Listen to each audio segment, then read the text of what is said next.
Good morning, my darlings. Welcome to a brand new vlog. It is the weekend and we have got some really lovely things planned for this weekend. It's going to be a very typical fall in the Cotswolds. I've been watching American videos this weekend, this morning rather, while I was getting ready, and yeah, I just love watching these videos of people doing simple but cozy things where they live. And I've been watching people in Vermont, people in Texas, New York, upstate New York, and that countryside area. I'm putting that on my vision board as somewhere I would love to visit, maybe next autumn, next fall. Ooh, we have got sunshine. It started off super cloudy this morning, but it said it was going to be pure sun from 12, so fingers and toes crossed, because we have got a few outdoorsy things planned for today. So any minute now, the dogs are going to start howling because Charlie's mum and dad are due to arrive any second.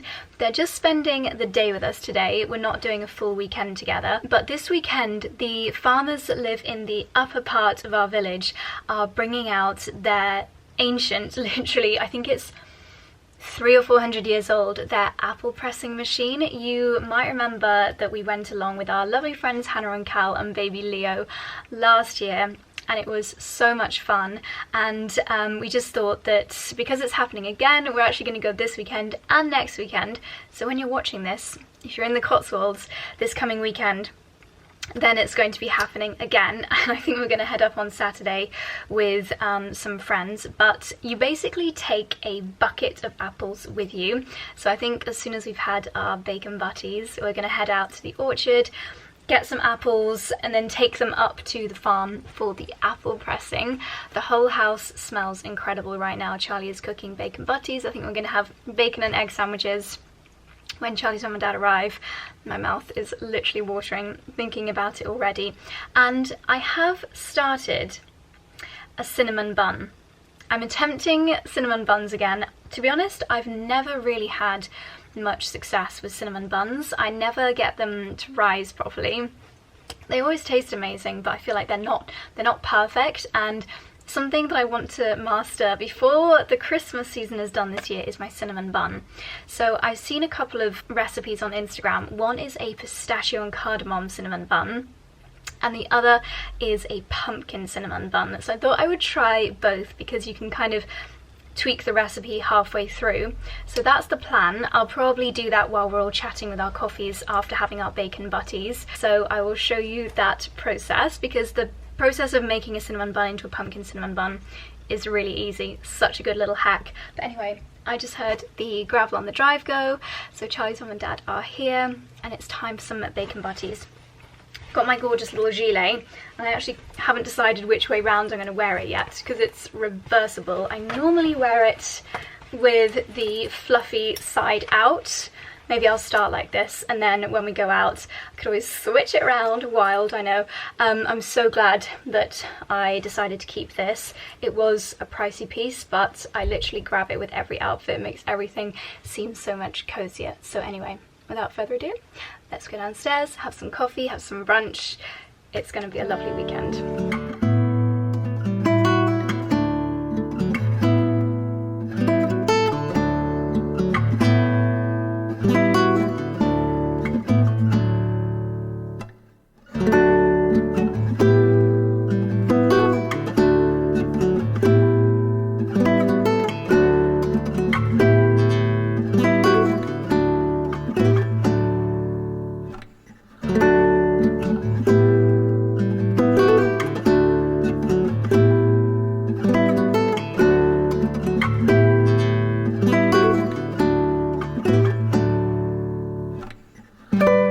Okay, the cinnamon buns are in the oven, so we've got about 45 minutes to go and get some apples before we head over to the apple pressing. We're a little bit late this year.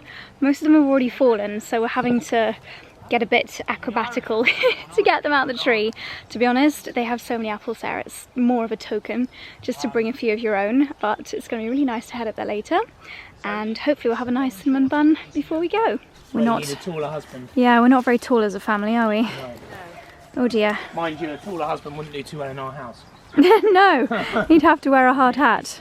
You and I are kind of well built for small houses, aren't we? Yes. But for old houses, sorry. It's like Dad and I. Yeah. You're so cute.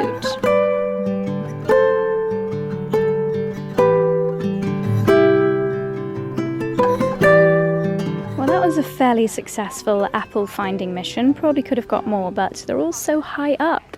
We're just showing Charlie's mum and dad what's going on in the garden. So the wildflower turf has all been chopped down now, ready for the winter season. And as you've just seen, we've managed to pick a couple of lovely strawberries from our little strawberry patch, a few that the squirrels haven't got to. I guess they're preoccupied with nuts at this time of year. We've taken down some of the courgettes, and the beans are now all gone, really starting to pull things back for the winter season. It's looking very bare, a sign of the seasons, although this sunshine feels like late summer. Beautiful.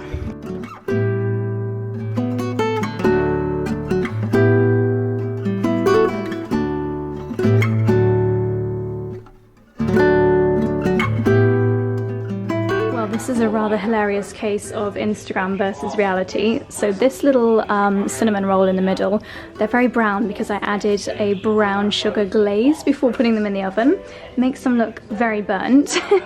This one in the middle is where I did the string trick to try to do this pumpkin shape. Obviously it doesn't look anything like the Instagram one, but I'll try again in the future with a different kind of dough. That string trick, however, genius. And then obviously I tried to do the pistachio topping, and they must have used green food dye. I started to cook some spinach because spinach is a really good thing of making anything green, and then I thought the flavour might be a little bit weird, so I just ended up doing some pistachio sprinkles. These look quite nice with the butter glaze, but yeah, there's definitely a lot of room for improvement. Anyway, I'm going to give one a try. Hopefully they taste better than they look.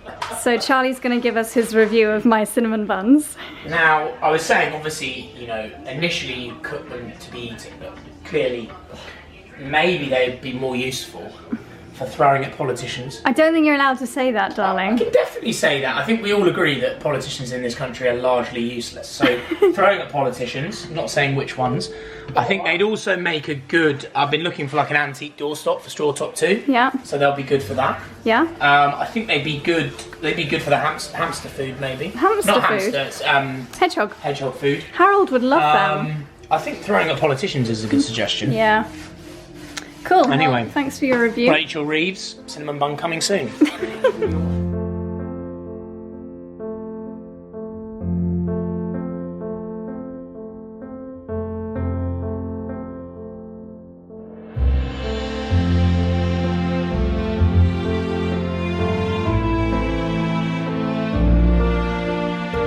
So here we go. Don't know if you can hear me over the ancient machine, but they push the apples into the 𝑭𝒂𝒕.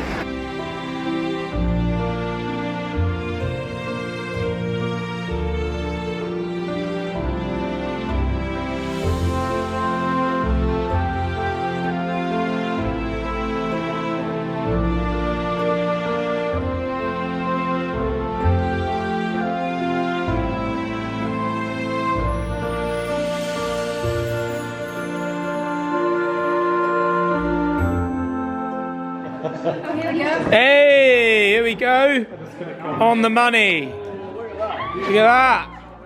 Wow, actually, that's... Oh, yes, please. What does that mean? Wow. Look at that. So we've just seen it all in action. This apple pressing machine is what they would have used from the 1880s. This exact one is from the 1880s. I'm sure they would have done something similar before that as well. So this is the kind of steam engine, and they go into here, which is called the 𝑭𝒂𝒕. As you just saw in action, the apples all get pushed into here, where they get shredded down into a pulp, and then into this device here, which the very strong lads are twisting round, pressing all the many layers of apple pulp into the buckets, and there we've got our fresh apple juice. Such a cool process. So here's 1/5 of the fruits of our labour. We remembered to take the containers with us. This is the juice of the apples from the trees that we picked this morning. Nothing added. So of course this won't last that long. We've got to finish this off in a week or less. But I'm going to remind myself how to make apple cider vinegar, because I think that would also be a really nice way of making this last a little bit longer. I think it's easy to make. I need to remind myself. But yeah, look at the rich colour of it from the skin of the apples. Absolutely gorgeous. Well, the sun is shining. Everyone's got a drink. I've just poured myself a glass of rosé and we're going to sit outside and enjoy this beautiful October autumn sunshine.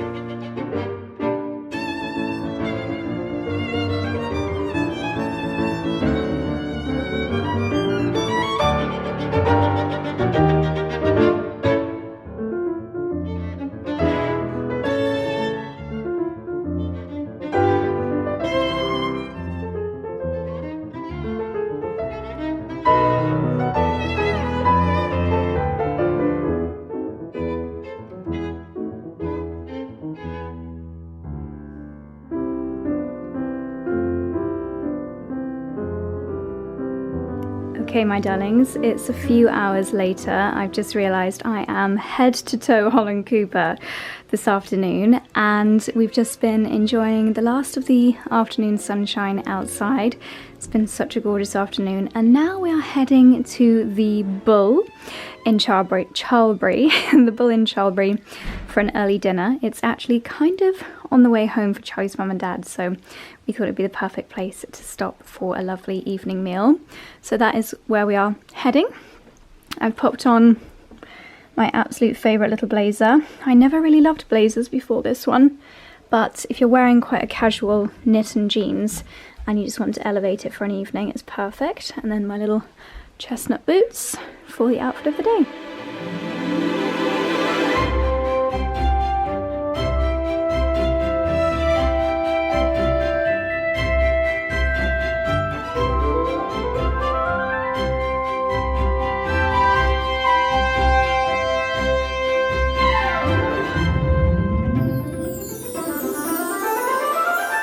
Good morning, my darlings. It's a very blusterous Sunday morning. Last night was so lovely at the Bull.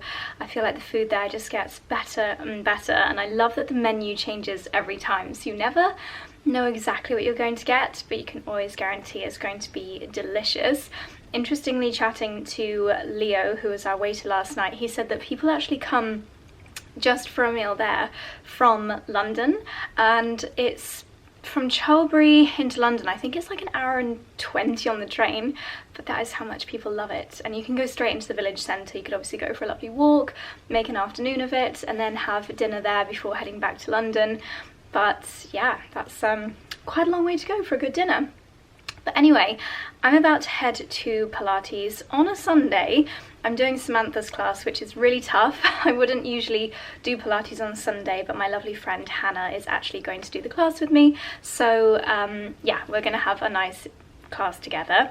And I have got on the ultimate Pilates outfit. I feel so much better about putting together my kind of casual workout looks ever since doing that initial wardrobe clear out, and I'm going to do part 2 of that this afternoon because it's so grey and cloudy. And I also want to show you, if I can stand back far enough, my new boots, which I think actually I'm going to have to take off to show you in more detail, because this is a brand new style from my absolute favourites, Vivo Barefoot. This is the 𝑭𝒊𝒏𝒅, not too sure on the pronunciation, the new Gobi boots from Vivo Barefoot. I think a lot of people are quite surprised when they hear me talking about boots from Vivo, because for a lot of us we think of them as obviously the barefoot trainers that are incredible for gym sessions, for weightlifting, but they do also do boots. And these ones I just know I'm going to be living in this autumn winter. They would be perfect snow boots, perfect easy clean if you're on a muddy dog walk, but when it gets really chilly, they have got this incredible lining which is just makes them so comfortable, and also just gives them the cutest alpine ski look. Just very clever when it comes to the design details, even to the extent of the laces being this little coil. So essentially you never have loose laces. Your laces are never undone because they're elasticated, and what I like to do is just flick them in a little knot, and even if they come undone, it's just an elastic coil, so you never tread on your laces. They just think of absolutely everything. And I know that I have spoken at length about my love of barefoot footwear in the past, but probably not for a few months, so I thought I would do another little summary why I think barefoot footwear is so important and why I love 𝑭𝒊𝒏𝒅 Barefoot. I'm gonna just grab my gym trainers. I did film a few clips in the gym yesterday morning when I was doing my weights. It was kind of like a weights/bar style workout in these yesterday. These are the Primus Light knit trainers, and they're probably my most worn when it comes to doing weight sessions in the gym and doing things like Pilates when you do need to have trainers on. Obviously a lot of the time I do like to be fully barefoot, but sometimes if it's like an outdoor class or something like that, these are the ones that I reach for. The knit design I think is absolutely gorgeous, and they are so incredibly lightweight. They completely scrunch up. They have got an incredibly thin sole, and there are so many benefits to having trainers like this. So number one I think would be posture and balance. If you're doing balance exercises, and of course weights means using a lot of your own balance and improving your posture, but as well as that, it's really about the strength of your foot, whether it's the bones or the muscles. Because these shoes, they're not restricting your feet in any way, you've got so much flexibility. Your feet are able to move how we were created as human beings to move. It does blow my mind how we see these shoes, and I'm guilty. I don't always wear barefoot shoes that have got these massive thick soles, and people wear them all day every day, and then they wonder why they have got problems with their feet and their knees and their hips and plantar fasciitis and things like that. It's because we are binding our feet into these really restrictive shoes and wearing them all day, every day. Just like any muscle in your body, if you don't use it, you lose it. And it's exactly the same with your feet. So 𝑭𝒊𝒏𝒅 Barefoot, as a footwear brand, they've designed their shoes so that we have the absolute maximum movement, so we're able to use all the bones, use all the muscles in the way that we were designed to use them. So incredible for your long-term, not only foot health, yes, foot health really important, but if you're not using your feet correctly, that affects your posture, your balance, all the muscles and tendons and bones, all the way up your legs, even up to the very top of your spine. So it's so important, especially with children. 𝑭𝒊𝒏𝒅 do also do children's shoes, that we look after the bones and we look after our feet. So ever since having my eyes opened about all of that, I have been a complete 𝑭𝒊𝒏𝒅 convert. As I said, for weightlifting, these are the absolute best. I know that so many of my friends use these when they are in the gym because you really just are able to grip the ground so well. So if you're looking for a new pair of gym trainers, or your current gym trainers are very restrictive, then these ones are my favourites. The boots that I was wearing yesterday, and Charlie also has a matching pair, they are called the tracker boots, also from 𝑭𝒊𝒏𝒅 Barefoot. And even when you are out on a dog walk, it doesn't mean that you have to forego your foot health. You don't need to go for these crazy big rubber-soled shoes. 𝑭𝒊𝒏𝒅 also have incredible walking boots.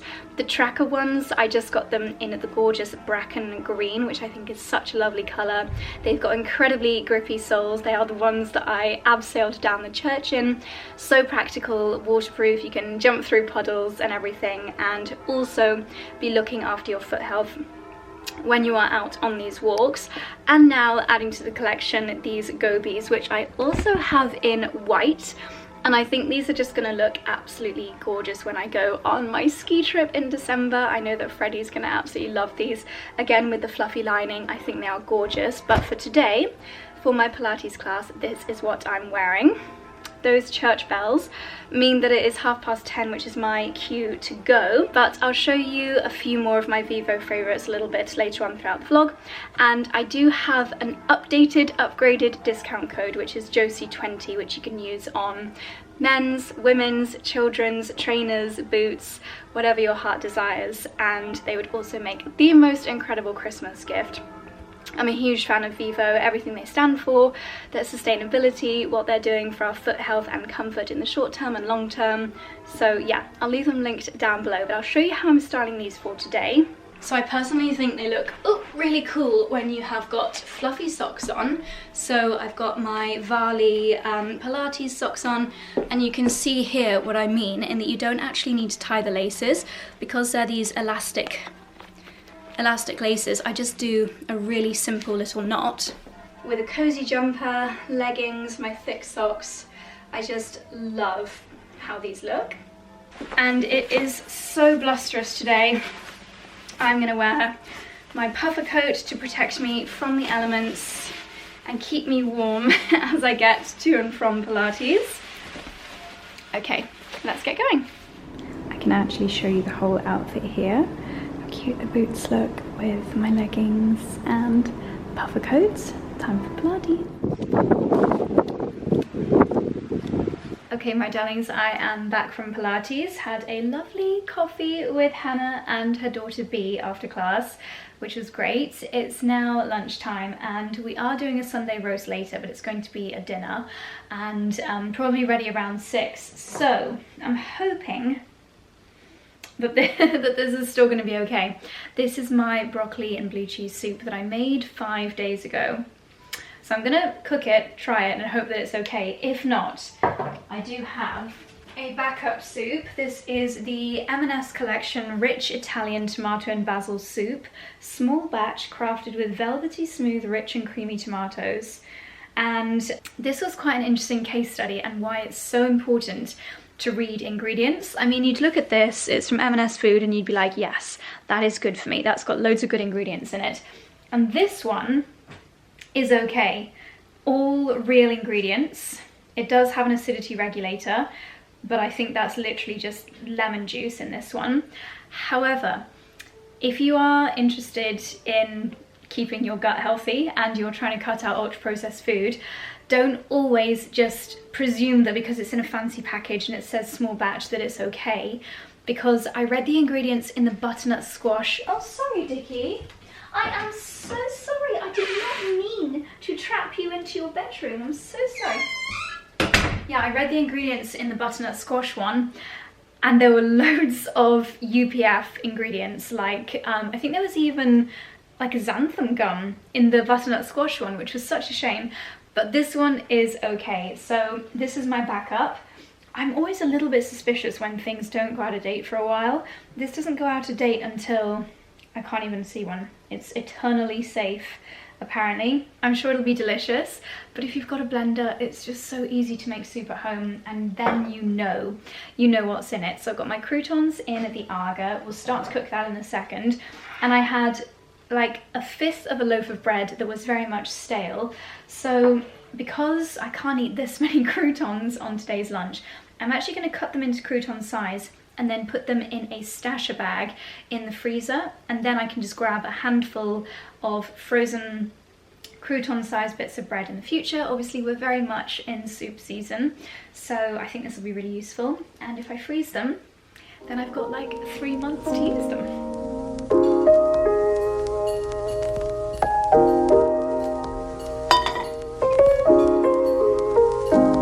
Unfortunately, it did smell a bit questionable, so I'm going to go for the rich Italian tomato and basil soup.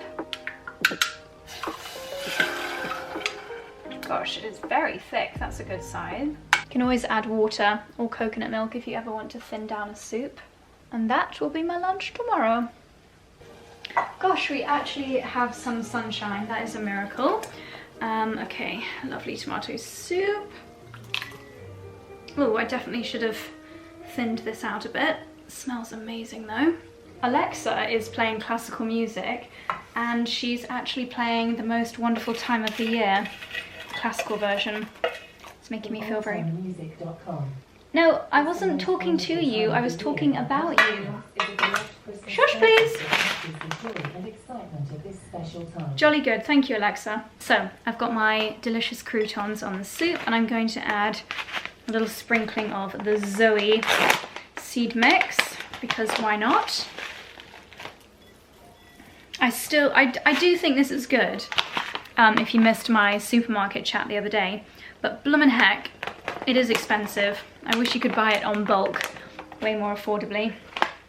Drizzle of olive oil. This is not a very big lunch, but our roast later will be massive, so that is me. Yummy. Well, this is a nice surprise because there was no sun scheduled for today, so this is a treat. I am daily bringing coffee grounds from our machine and putting them into the garden. This is the ideal time of year to do this. Get your soil full of nutrients again after the busy growing season, ready for next year. This little boy has certainly got a favourite spot when it's sunny. He's always just perched inside the door here, where it's sheltered so he doesn't get the wind, and yet you still get the sun. You are such a clever boy, and you really are Mummy's boy, aren't you? Sun worshipper like your mother.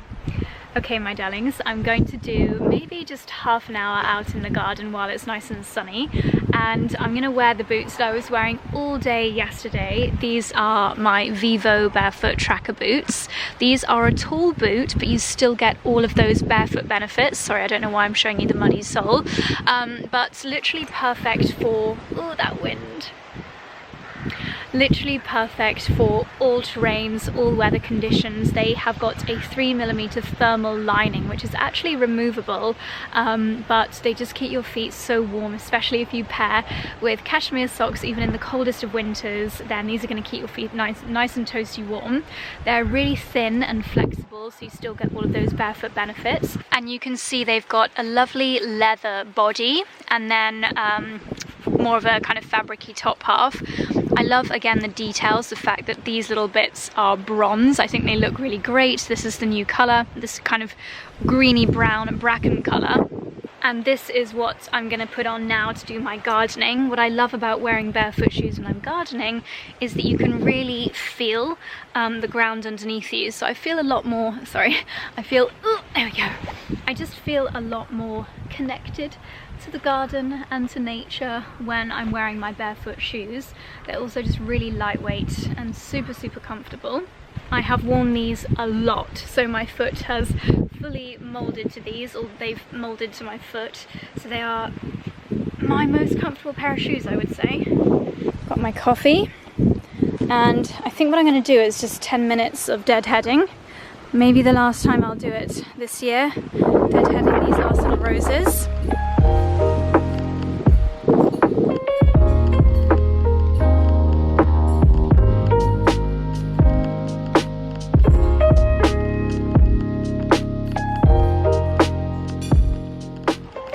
So I will be the first to admit that I did not plan my autumn garden very well this year.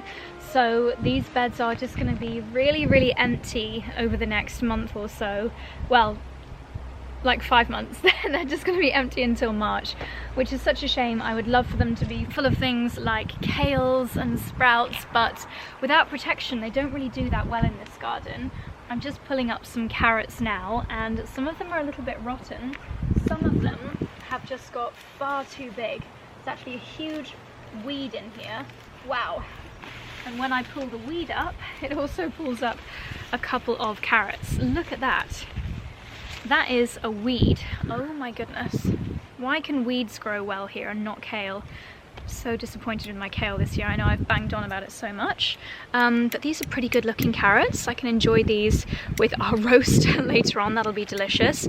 And as for the tops, they're actually full of goodness. So I'm doing a technique which lazy composters love, and it's called the chop and drop, where you chop up greenery at this time of year and drop it on the flower beds, and then over the autumn and winter the worms will work their magic and draw the nutrients from the green into the soil again, which is great, just like the coffee grounds.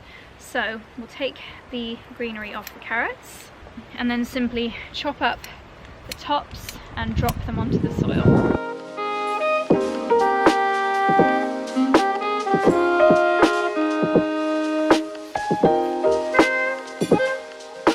I'm also going to chop and drop my rainbow chard, which is now finished, and there's quite a lot of weeds in here, so I'm just kind of collecting them.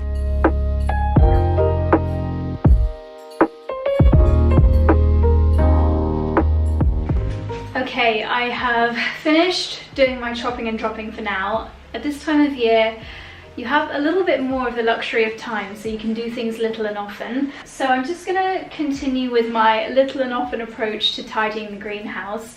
And what I need to do at this time of year is to clear out old plants. I did a bit of this with you last week, and in that video, lots of you commented saying, yes, Josie, you can freeze chilies. So I'm gonna pick the rest of my chilies now and clean them, give them a quick rinse, and then freeze them. Thank you for your advice.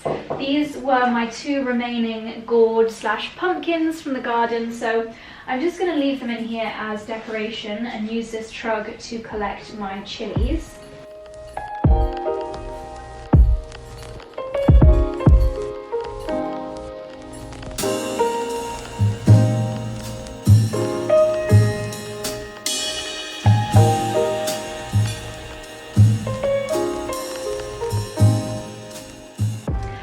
Okay, my darlings, that's enough gardening for today. I have got soil all over my top, but my hands are clean, so I'm gonna now get started on our cauliflower cheese, which is my contribution to the roast today. As always, I'm gonna make it a cauliflower and broccoli cheese, and it is, in my opinion, a crucial part of a Sunday roast because it's just so delicious. I've got basically half a broccoli and half a cauliflower here, which is perfect because there's only 3 of us, and Charlie is mad and has decided he doesn't want cauliflower cheese, so that's fine. All the more for me and Lila. So I'm just cutting the cauliflower into nice little florets, about yay big, and I'm popping them in a roasting tray. My battery's about to die, so I'll just tell you what I'm doing. Popping the cauliflower and broccoli in a roasting tray, then I will drizzle it with olive oil and roast for around 20 minutes, and that'll be just so much tastier than if we were to boil the cauliflower and broccoli. It makes a huge difference. So there we go, everything is in the roasting tray. Drizzle with some lovely olive oil. I'll just do a little bit of salt and pepper as well. This is our beef joint that we're gonna have today. Absolutely delicious. Oh my goodness. Beware of large knives. Salt. Pepper. Okay, my cauliflower is in the agar. Now I have just rinsed off my chilies, and after a quick Google, apparently the best thing to do is freeze them whole. I've realised I have run out of stasher bags, they're all being used, so I've just placed a big Amazon order for a load more stasher bags. Yep. I've spent almost £100 on them. They're not cheap, but they last forever. You can microwave them, you can put them in the dishwasher. Not sure about the oven, but obviously you can freeze. They're completely watertight. If you take in a packed lunch, they would be amazing for that. Stops you using single-use plastic bags, and they're completely non-toxic. There are other brands, but I know that Stasher, they're really well made. I know that they work, and I know that they're non-toxic. So yeah, I've ordered some more, but for now I've got this little collapsible thing, which is quite handy. I will just freeze my chilies in here, and then I'll put them into the stasher bag when that arrives from my Amazon order, probably tomorrow. I mean, something like this that is going to pack such a punch in like a pasta alla vodka. I might do another one of those tomorrow. I think the smaller ones, definitely have to wash your hands afterwards. The smaller ones are really, really punchy. So there we go. I'll freeze these, and we've got a good supply of chilies for soup season. I've also prepared my breadcrumbs for the top of the cauliflower cheese, so I'll get those out of the Thermomix. Okay, my darlings, it is 20 or so minutes later. I hope you don't mind the football noise in the background. It's Sunday, Charlie wants to watch Man United, and who am I to tell him not to? So, the broccoli and cauliflower is now perfectly roasted, just starting to go brown in some areas, but not getting burnt, very importantly. So when you're making a cauliflower cheese, there are 2 most important things to think about, and they are the cauliflower, aka roast it, don't boil it, and the cheese. I know that seems very, very obvious, but the quality and type of cheese that you use and the way that you prepare your cauliflower make the biggest difference with a cauliflower cheese. So I've had a rummage in the fridge, and we're going to have a look at what cheeses I've got. Got no idea what's in here. Ooh! Oh, it's a blue cheese, which is actually not ideal for cauliflower cheese, but it is. Ooh! YouTube long. just so I bring you down. Yes, blue cheese, perfect for nibbling on and for going in soup, etc, etc, but not great in a cauliflower cheese. So, so yummy. This is going to be my snack. Delightful. Let me know down below in the comments your favorite cheese to snack on. Okay, we've got perfect organic cheddar, essential. We've got Parmesan, essential. We've got a mix here of Comté and Gruyere. So I'm going to use majority this, a little bit of cheddar, and Parmesan on top. I think this is some pre-grated Parmesan that I had left over from something yesterday. So I'm going to use up both of these. Won't need to open the new Parmesan. The cheese sauce that I do for my cauliflower cheese is practically identical to my macaroni cheese sauce. So I'll leave our blog post link down below, which is my mac and cheese recipe.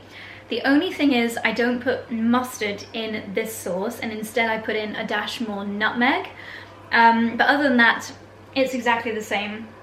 Beautifully creamy, so delicious, and you simply pour that on top of your cauliflower, add a little bit of grated Parmesan, add your breadcrumbs, and it is absolute perfection. If I'd have had a whole cauliflower, I would have done the leaves around the edge, because that's just perfect way to finish it off, and also stops your baking tray from getting completely burnt and crispy and hard to cook. But today I didn't have any, so never mind. I'm just gonna pour the sauce on top of this so that I can save on washing up. Okay, so I've made the cheese sauce, and the final step is to add some of the broccoli and blend it into the sauce. So I use the Thermomix to blend, and we've got to do the taste test. I'll admit I have already done the taste test, but it's so delicious that I'm literally spoon feeding myself this scrumptious sauce.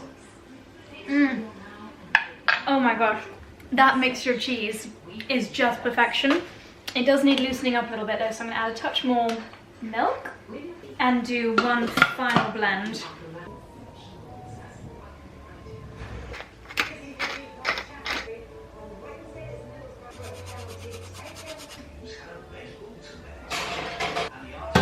Okay, cauliflower cheese has been in the oven for about 40 minutes, but the last 10, yeah, it's amazing. Oh wow, I think really this cheese sauce is possibly the best one ever. Yeah. I did sample quite a lot. We've got perfect roasties, we've got honey and mustard glazed carrots, a good dollop of horseradish sauce, and a delicious gravy. Yum. Good morning, my darlings. It's now Monday morning. Apologies I didn't say goodnight to you last night. The roast was one of the best Sunday roasts I think we have done in a very, very long time. It was absolutely delicious. My cauliflower cheese was 10 out of 10, if I do say so myself. And yeah, today started off the week as usual with Reformer Pilates with Chloe at Bamford, which was great. And I've decided to treat myself today to an hour or so in the Ancient Baths, which is the spa here at Estelle Manor. I've been here before as a guest, for which you have to pay £95 per session if you're not a member, just for the luxury of using the pools and the spa and the steam room and the sauna. But now that I'm a member, I can use it for free, which is great. So I thought I'd make the most of that. And actually my main kind of mission today, I'll spend a couple of hours here after saunering, and what I want to do is find a really, really cozy spot by a fireplace here. It's Monday morning. I imagine it's going to be quite quiet in there. Hopefully get a lovely coffee, and I am going to do my Christmas gift guides for the blog. By the time you're watching this, they will have been up already by a week. I think I'm about a week ahead on the blog, on the vlogs, but I have mentioned in a vlog that's going live for me tomorrow that they're live, so they need to be live today, ready for that vlog. So I set myself that little deadline. I've just realised I've come to the wrong car park. Hang on, need to move over to the spa car park. Won't be able to bring you into the spa because they are not camera friendly in there, but yeah, it's going to be a lovely morning of pampering, and I'll catch up with you when I am pampered. Okay, I spent just over an hour in the spa doing all the thermal baths, hot jacuzzi, cold plunge 3 times, feeling amazing. Now I'm going to go and grab a coffee, quick bite to eat, and then find somewhere to snuggle down to get these gift guides written.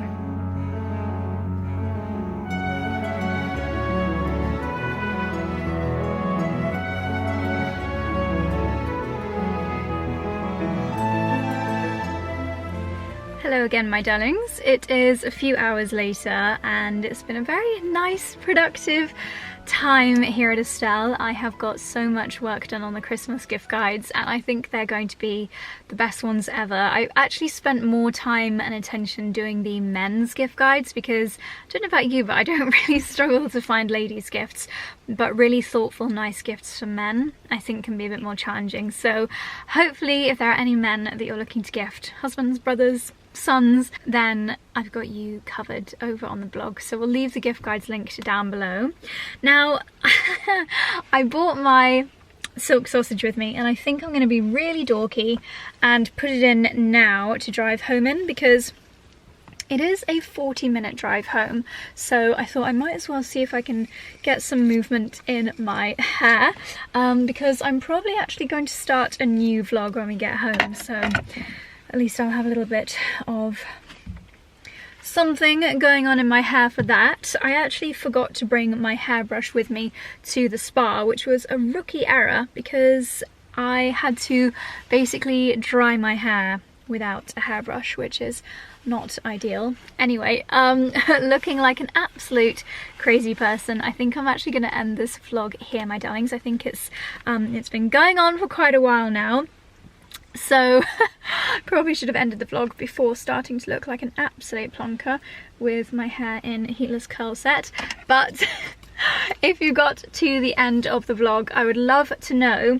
Let me know in the comments if you have tried heatless curls before. Let me know your experience. If you had a good experience, please let me know what product you used. And do you think there are any secrets? Like, is there a secret mousse that you put into your hair before doing it? This is freshly washed hair, which is probably 99% dry. I can still feel the tiniest little bit of dampness because I have basically just had it up in a little low bun ever since leaving the spa. But anyway, I'm rambling now. So thank you so much for watching, my darlings. I hope you enjoyed today's vlog. Everything that I've mentioned will be linked in the description box down below, and I'll see you in the next one. Bye!